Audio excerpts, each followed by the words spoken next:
यार इताची आखिर कैसे मरा? एनिमे कम्युनिटी में इताची के डेथ को लेकर बहुत ढेर सारी थियरीज हैं। किसी का कहना है कि इताची को कैंसर था, तो किसी का कहना है कि इताची को हार्ट प्रॉब्लम थी, एंड ऐसे और कई सारे थियरीज एनिमे कम्युनिटी में घूम रहे हैं, जिसके बारे में आज हम इस वीडियो में बात करेंगे। तो अगर कुछ मिस नहीं करना चाहते तो वीडियो एंड तक जरूर देखना। तो अगर तुम सबको लगता है कि सास्के और इताची के बैटल में सास्के ने इताची को हराया था, तो तुम सब गलत हो। जिन्होंने पूरी नारुतो सीरीज देखी है या फिर जो भी इताची के बारे में जानते हैं, उन्हें ये पता है कि इताची कितना ज्यादा स्ट्रॉन्ग है। एंड रही बात सास्के की, तो सास्के के लिए क्या नारुतो सीरीज के 99% कैरेक्टर के लिए भी इताची को हरा पाना बहुत मुश्किल है। तुम सबको तो याद ही होगा कि इताची वर्सेस सास्के के बैटल में क्या हुआ था, और इताची के प्लान के बारे में जो कि उसने अपने मरने के बाद सास्के के लिए बनाया था। तो सच्चाई ये है कि इताची बैटल जीत चुका था, एंड अगर वो चाहता तो सास्के को आसानी से मार सकता था। बट यार सास्के के फायदे के लिए इताची चाहता था कि वो किसी और के हाथों नहीं बल्कि सास्के के हाथों मरे। सास्के और इताची के बैटल के टाइम हम सबको इताची का इलनेस दिख रहा था, एंड ये सब इताची के प्लान का पार्ट था। इताची को पता था कि वो अपने इलनेस की वजह से जल्द ही मरने वाला है, एंड वो चाहता था कि मरने से पहले सास्के को स्ट्रॉन्ग बनने में हेल्प करे। तो अब तुम सबके मन में एक सवाल आएगा कि आखिर वो इलनेस क्या थी एंड इताची कैसे मरा। इताची वर्सेस सास्के के फाइट में बहुत लोग ये मिस कर देते हैं, बट अगर तुमने मिस नहीं किया होगा तो तुम्हें याद होगा कि इन दोनों के बैटल में इताची की विजन ब्लर था, उसे कुछ साफ दिखाई नहीं दे रहा था, और यह प्रॉब्लम इताची को इन दोनों के बैटल से बहुत पहले शुरू हो चुकी थी। जैसा कि अगर तुम्हें याद होगा तो नारुतो शिपुडेन के एपिसोड 13 में ककाशी ने इताची से पूछा था कि उसके आंखों की रोशनी कितनी कम हुई है, जिसे सुन के इताची शॉक हो गया था। एंड तब इताची को समझ आया कि ककाशी के पास मांगेक्यू शारिंगान के बारे में बहुत नॉलेज है। मांगेक्यू शारिंगान का ज्यादा यूज करने की वजह से इताची की आंखों की रोशनी बहुत कम हो चुकी थी। सास्के वर्सेस इताची के बैटल में इताची को सब कुछ ब्लड दिख रहा था, सेम उसी तरह जैसे सास्के का विजन डांजो से बैटल के बाद हो गया था। मांगेक्यू शारिंगान इताची को 11 साल की उम्र में मिल गई थी, एंड इस मांगेक्यू शारिंगान के वजह से इताची मौत के करीब और जल्दी पहुंच गया था, क्योंकि मांगेक्यू शारिंगान बहुत ज्यादा चक्रा यूज करता है। एंड इताची का सुकुयोमी जुत्सु, जिसके बारे में कहा जाता है कि इसे यूज करने के बाद इताची को लगता है कि वो जैसे डूब रहा हो, एंड वो उससे निकलने की कोशिश कर रहा है। एंड जब भी इताची अपना मांगेक्यू शारिंगान यूज करता है, तब अगर हम नोटिस करेंगे तो इताची की इलनेस और बढ़ने लगती है। जैसे कि तुम्हें सीरीज में इताची को कई बार खून की उल्टी करते हुए देखा ही होगा। मांगेक्यू शारिंगान के ज्यादा यूज से आंखों से खून निकलने लगता है। बट इताची के केस में इताची दो प्रॉब्लम से लड़ रहा था। पहला मांगेक्यू शारिंगान के एक्सेस यूज से, जो इताची के हेल्थ पे नेगेटिव इफेक्ट पड़ रहा था, एंड दूसरा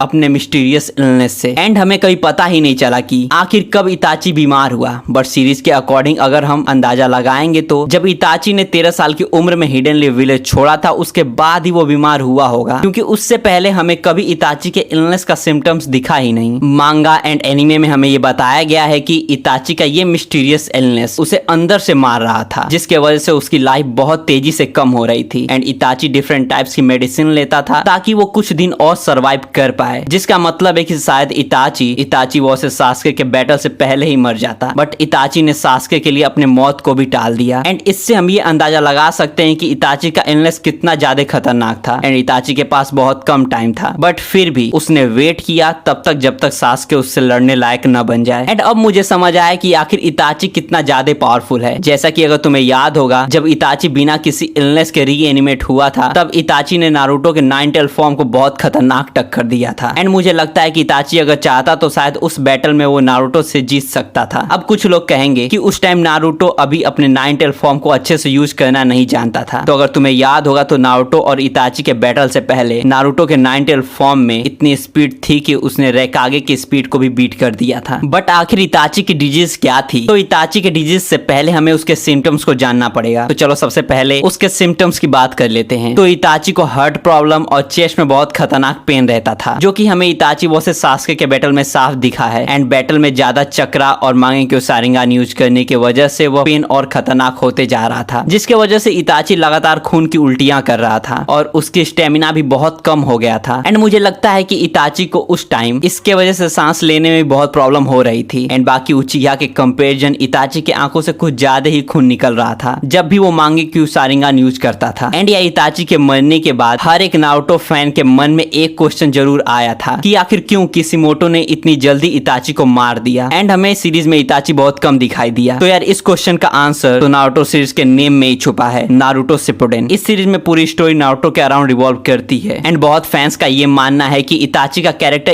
इतना यूनिक एंड स्ट्रॉन्ग था कि वे नारुतो के कैरेक्टर को अच्छे से डेवलप ही नहीं होने देता। इसीलिए किशिमोटो ने इताची के कैरेक्टर को बहुत कम स्क्रीन टाइम दिया एंड काफी जल्दी उसे मार भी डाला। एंड इन सारे रीजंस की वजह से इताची थर्ड ग्रेट निंजा वॉर में हमें बहुत लिमिटेड टाइम के लिए दिखा था। बट हाँ, इतने कम टाइम के लिए दिखने के बावजूद भी इताची ने थर्ड ग्रेट निंजा वॉर में सबसे इंपॉर्टेंट रोल प्ले किया था। अगर इताची थर्ड ग्रेट निंजा वॉर में रीएनिमेट होने के बाद मादरा के साइड से लड़ता तो नारुतो के लिए थर्ड ग्रेट निंजा वॉर जीतना काफी मुश्किल होता। बट इस बारे में तो सबका अपना अपना व्यू है। बट अगर तुम्हें इस पे मेरा व्यू जानना है तो कमेंट करना, मैं इस पे भी एक डेडिकेटेड वीडियो बना दूंगा। तो चलो वापस आते हैं अपने टॉपिक पे। तो इताची के इस मिस्टीरियस डिजीज से रिलेटेड दो थियरीज हैं एंड ये थियरी इताची के इस मिस्टीरियस इलनेस को पूरी तरह एक्सप्लेन करती हैं। तो थियरी नंबर 1, जब तोबिरामा सारिंगान के बारे में एक्सप्लेन कर रहा था तब उसने ये बताया था कि जब भी कोई उचिहा अपने करीबी लोगों को खोता है तब एक उचिहा के सारिंगान में कुछ अलग सिम्टम्स देखने को मिलते हैं। एंड तोबिरामा ने यह भी बताया था कि सारिंगान वे आंखें हैं जो फीलिंग्स को दिखाती हैं। तो कुछ फैंस का ये मानना है कि जब इताची ने अपने क्लैन, अपने फैमिली एंड अपने माँ बाप को मारा था उसके बाद इताची बहुत ज्यादा पेन में रहने लगा। इताची इन सभी दुख को सह नहीं पा रहा था जिसकी वजह से इताची को धीरे धीरे डिप्रेशन, एंग्जाइटी होने लगी। एंड उचिहा का यूनिक ब्लड के वजह से इताची को एक नई एंड यूनिक डिजीज हो गई क्योंकि इताची उचिहा मैसेकर एंड विलेज को छोड़ने के बाद ही बीमार हुआ था। एंड मेरे ख्याल से ये थियरी ठीक है, बट ये थियरी उतना ज्यादा कन्विंसिंग नहीं लगता है क्योंकि इस थियरी में कुछ साइंटिफिक एक्सप्लेनेशन है ही नहीं। तो इसीलिए बात करते हैं हम नेक्स्ट थियरी के बारे में। एंड ये थियरी थोड़ा सेंस बनाती है एंड थोड़ी कन्विंसिंग भी लगती है क्योंकि ये थियरी इताची के सिम्टम्स को देख के बनाई गई है। इस थियरी का कहना है कि इताची को MPA और माइक्रोस्कोपिक पॉलिंगिटिस, शायद मैं सही से प्रोनाउंस कर नहीं पा रहा हूँ तो उसके लिए सॉरी, बट हाँ शॉर्ट फॉर्म में MPA था। एंड ये थियरी काफी हद तक सेंस बनाती है क्योंकि इस डिजीज के सारे सिम्टम्स इताची को थे। लाइक इस डिजीज का सबसे पहला सिम्टम है ब्लीडिंग। सास के वो से इताची के बैटल में हम सब साफ देख सकते थे कि इताची खून की उल्टियां कर रहा था, बट फिर भी इताची ने खुद को संभाला एंड प्रिवेंट किया क्योंकि वो चाहता था कि वो सास्के के हाथों ही मारा जाए। इस डिजीज का दूसरा सिम्टम्स है लो स्टेमिना। सीरीज के स्टार्टिंग से जब से हमें पहली बार इताची दिखा था तब से अगर तुम नोटिस करोगे तो तुम्हें दिखेगा कि इताची का स्टेमिना पहले से धीमे धीमे कम होते जा रहा था। एंड इताची वो से सास्के के बैटल में इताची अपने फुल पोटेंशियल से लड़ ही नहीं पा रहा था। पर इताची को ये डिजीज कब और कैसे हुआ? तो ये डिजीज किसी भी इन्फेक्शन से हो सकता है एंड इस डिजीज का रीजन अननोन रहता है, जिसका मतलब है कि किशिमोटो इताची को ये डिजीज कब और कैसे हुई इसे हम सब फैंस को बताने से बच गए। एंड इस इलनेस की वजह से हमने अपने फेवरेट कैरेक्टर को खो दिया। बाकी अगर तुम्हें ये जानना है कि नारुतो का क्लैन, दी उजुमाकी क्लैन आखिर कैसे डिस्ट्रॉय हुआ तो तुम सब ऊपर वाली वीडियो चेक कर सकते हो। एंड अगर नारुतो सीरीज के टॉप 5 मिस्टीरियस क्लैंस के बारे में जानना है तो नीचे वाली वीडियो चेक कर सकते हो। Till then enjoy your anime. मिलते हैं नेक्स्ट वीडियो में।